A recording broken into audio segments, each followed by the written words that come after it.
बार बार धरना देते हैं, सरकार हमारी मांगों को मानती ही नहीं। दायर की थी, उसके थ्रू हमारे 24,800 कार्यकर्ता के 20,300 सहायक हैं। तो आज हमने 9 फरवरी को जो धरना दिया है, तो ये क्या आज हमारी मांगों को सुनना। 1000 रुपए में कुछ नहीं होता है, एक दूध भी नहीं आता है एक परिवार के लिए, और यहाँ हमारे को 10,000 रुपए दिए जाते हैं।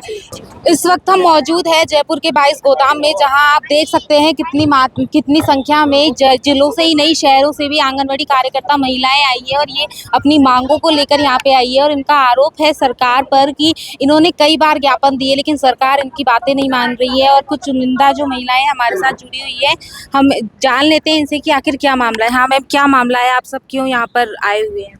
मैं प्रदेशाध्यक्ष रचना शर्मा। हम लोग आए हैं हमारी मांगों को सरकार तक पहुंचाने के लिए। सरकार, हम बार बार धरना देते हैं, सरकार हमारी मांगों को मानती ही नहीं है। अभी कोर्ट ने फैसला दिया है, हम ये चाहते हैं कि उस कोर्ट के फैसले को सरकार माने, इस बजट में माने। सरकार को 30 दिन का समय दिया गया है, उसके अंदर अंदर हमारी मांगों को पूरा माने। उसमें पूरा घोषणा पत्र में हमारा सारा दिया हुआ है। तो इससे पहले भी आपने कहीं पे कुछ किया था, अपनी मांगे मांगी थी? हाँ सर, इससे पहले भी हमने कई धरने दिए हैं, लेकिन उसमें हमारा सिर्फ मानदेय में सिर्फ 10% ही बढ़ाया गया, उससे ज़्यादा बढ़ाया ही नहीं जाता। लेकिन आज हमने जो याचिका दायर की थी, उसके थ्रू हमारे 24,800 कार्यकर्ता के 20,300 सहायक हैं। तो आज हमने 9 फरवरी को जो धरना दिया है, तो ये क्या आज हमारी मांगों को सुनना ही चाहिए। आप कहाँ से? हम चाकसू परियोजना से। आपका नाम? अंजू वर्मा।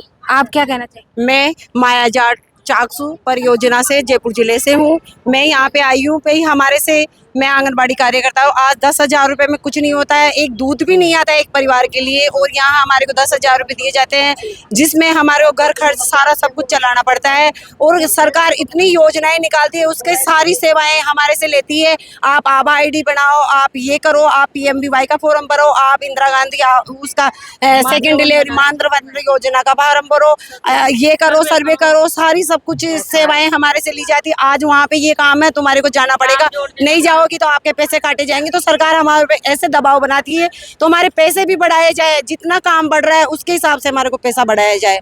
आज इतने से पैसों में कम से कम आज 1,000 रुपये न्यूनतम मजदूरी है, तो कम से कम न्यूनतम मजदूरी 1,000 रुपये पर डे तो हमारे को दिया जाए ना। कहाँ से आई हैं? वाटिका से मैं कार्य करता हूँ। मैं चाहती हूँ, आपका नाम?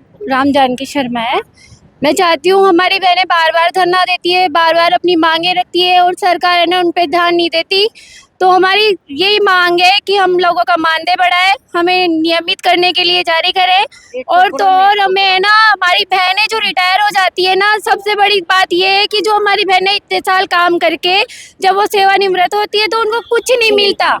इसलिए मेरी तो एक ही निवेदन है सरकार से कि प्लीज़ हमारी बहनों का ध्यान दें, उनका मानदेय बढ़ाए, उनको नियमित करें और उनको रिटायरमेंट पे उनको पेंशन का प्रावधान रखें। अभी आप काम करती तो कितना टाइम में आप काम करती है? कितना टाइम है आपका काम करने का? जो आंगनवाड़ी में जो आप काम करती है सुबह से शाम तक? सुबह हम 10 से 2 बजे तक का टाइम है हमारा। 4 घंटे किया जाता है, ऑनलाइन काम करना पड़ता है। आपका? मेरा नाम पुष्पा है, मैं पाली जिला से हूँ। मैं आंगनवाड़ी कार्यकर्ता हूँ और 10 से 2 बजे तक बच्चे के साथ आंगनवाड़ी में रहना पड़ता है। उसके बाद ऑनलाइन काम करना पड़ता है और घर घर लोगों को जाना पड़ता है, फोटो कैचियर वो करो, सब कुछ करना पड़ता है। और कम दान में हम कैसे काम करें? लोगों को आप और क्या कहना चाहती है सरकार को? सरकार को यही कहते हैं कि हमारा रोजगार बढ़ाओ, मानदेय बनाओ। ऐसे मैम आप क्या कहना चाहेंगी? आप क्यों कहाँ से आई हैं? मैं अजमेर जिले से आई हूँ, जिला अध्यक्ष हूँ। मैं आपके टीवी चैनल के माध्यम से डबल इंजन की सरकार को अवगत कराना चाहती हूँ कि पिछले राजस्थान सरकार ने जो हमारी ग्राम स्वाधीन बहनों के लिए ग्रेजुएटी नियम लागू किया था, वो अभी तक लागू नहीं हुआ है। नियम निकाला था लेकिन लागू नहीं हुआ है। और जो हमारी हटी हुई ग्राम स्वाधीन बहनें हैं उनको सिर्फ 3 साल के लिए लगाया गया है। और जो हमारा मानदेय है वो बिल्कुल 6,420 रुपये। तो मैं सरकार से ये कहना चाह रही हूँ कि भाई डबल इंजन की सरकार होश में आ जाओ, या तो नहीं तो हम दिखा देंगे आपको कि हम नारी शक्ति क्या चीज़ है। या तो हमारा मानदेय सम्मानजनक होना चाहिए और साथ ही हमें नियमितीकरण किया जाना चाहिए। लेकिन या आपकी डबल इंजन की सरकार को हम गिराना भी चाहते हैं, फिर आने वाले चुनाव में तैयार रहना भुगतने के लिए, क्योंकि हमारे साथ हम प्रत्येक ग्राम पंचायत पर एक ग्राम साथी ने, हम 11,000 ग्राम साथी ने प्रत्येक ग्राम पंचायत के लिए। तो हमारे साथ जितनी भी मातृ शक्ति है ना वो हमारे साथ है। हम चाहेंगे जिसको जिताएंगे, फिर हम ये भी ऐलान दे देते हैं सरकार को। धन्यवाद। मेरा नाम मिथिलेश शर्मा है। मैं धौलपुर जिले से हूँ, ग्राम पंचायत पुरानी छावनी की छात्री हूँ। मैं सरकार से निवेदन करना चाहती हूँ कि इतने सालों से हमें जो मानदेय दिया जा रहा है उससे हमारा पालन पोषण हमारे परिवार का नहीं हो पा रहा है, और हमें सुबह 8 बजे से रात को 10 बजे 12 बजे कहीं घरेलू हिंसा का केस आता है, रात को 2 बजे तक हमें फील्ड में निकलना पड़ता है। हमारे लिए कोई सरकार की तरफ कोई ध्यान नहीं दे रही है। सरकार हमारी तरफ, मैं सरकार से निवेदन करना चाहती हूँ कि हमारी तरफ ध्यान दे, हमारी बहनों की तरफ ध्यान दे, और हमें रिटायरमेंट के बाद हमें कुछ मतलब पैसा भी मिलना चाहिए जिससे कि हमारा आगे का जो जीवन है वो पर्याप्त रूप से सुचारू। आप क्या कहना है, कहाँ से आई हैं आप? मैं कोटा से आई हूँ। मेरे साथ में 2 बसें भर के आई है महिलाओं की। आर्थिक स्थिति से जूझ रही है दीदी। मेरा नाम पिंटू केवट है, तहसील अध्यक्ष हूँ। और महिलाओं को मतलब इतना संघर्ष करना पड़ रहा है, घर का खर्चा भी बहुत मुश्किल से चलाना पड़ रहा है। किसी महिला ने लोन ले रखा है, उनके नोटिस आ रहे हैं महिलाओं को टेम पे।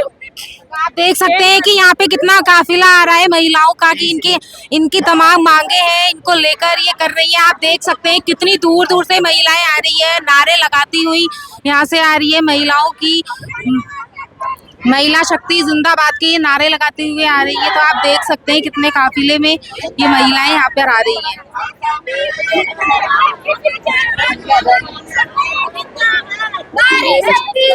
मैम, आप क्या कहना चाहेंगे? आप कहाँ से?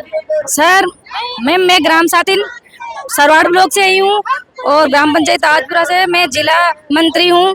अपने मेरी जो पोस्ट है वो जिला मंत्री की है हमारे संगठन के अंदर। और मैं कहना चाहती हूँ कि हमारे जो ग्राम साथी ने हैं वो बहुत ही, उनको अल्प मानदेय दिया जा रहा है, और उनको बिल्कुल ही अनियमित भुगतान उनका होता है। उनको अल्प मानदेय दिया जाता है और किसी भी प्रकार की सेवा या किसी प्रकार की सुरक्षा उनको नहीं मिलती है। तो सरकार से हमारा आग्रह है, हमारा माननीय जो हमारे मुख्यमंत्री महोदय हैं उनसे हमारे निवेदन है, आग्रह है कि वो हम लोगों को नियमितीकरण करवाएं और हमें सम्मानजनक मानदेय दिया जाए। सिर्फ 6,428 रुपये मानदेय जाता है, जिसमें हमारे घर का 1 महीने का राशन भी नहीं आता है। तो हम चाहते हैं कि हमें जब तक परमानेंट नहीं करें, हमें सम्मानजनक मानदेय दिया जाए। और जो भी सुपरवाइजर, एलडीसी और तृतीय श्रेणी कर्मचारी है उसमें हमें कोटा आरक्षित किया जाए, ताकि हम 50% कोटा आरक्षित करें, ताकि हम आगे बढ़ सके, हमारे भविष्य का निर्माण कर सके। और हम सरकार से आग्रह करते हैं कि वो हमारा जल्दी से जल्दी निर्णय ले और हमारे सुरक्षित भविष्य के लिए आगे बढ़ाएं हमें। धन्यवाद। आप देख सकते हैं महिलाएं नहीं, पुरुष भी हैं। ये क्या कहना चाहते हैं इस पूरे मामले पर, इनकी भी हम राय ले लेते हैं। हाँ सर, आप कहाँ से आए हैं? हम जैसलमेर से आए हैं। आपका नाम? वीरेंद्र सिंह। हाँ, तो अब बताइए आपका। महिला सुपरवाइजर बनने के लिए जो कार्यकर्ता का जो अनुभव है वो 10 साल रखा गया है। तो ये लंबा पीरियड है, इसको 5 साल करने की हमारी मांग है।